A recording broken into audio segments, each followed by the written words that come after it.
சற்றுமுன் வெளியான தகவல்.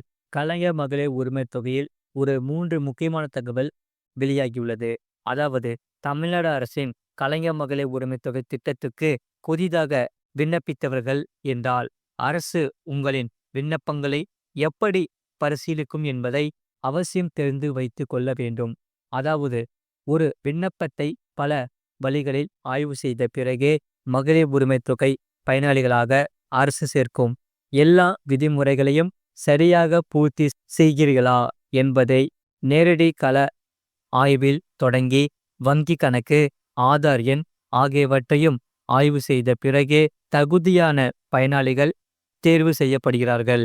அந்த வகையில் ரேஷன் கார்டு விண்ணப்பத்தை போலவே கலைஞர் மகளிர் உரிமைத் தொகை விண்ணப்பங்கள் பரிசீலனைக்கு எடுத்து கொள்ளப்படும்.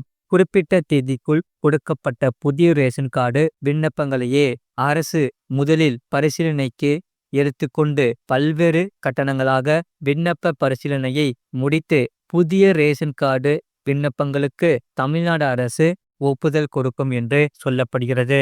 முழு வீடியோ லிங்க் கீழே இருக்கு, அதை கிளிக் பண்ணி பாருங்க. மறக்காம லைக் பண்ணிக்கோங்க.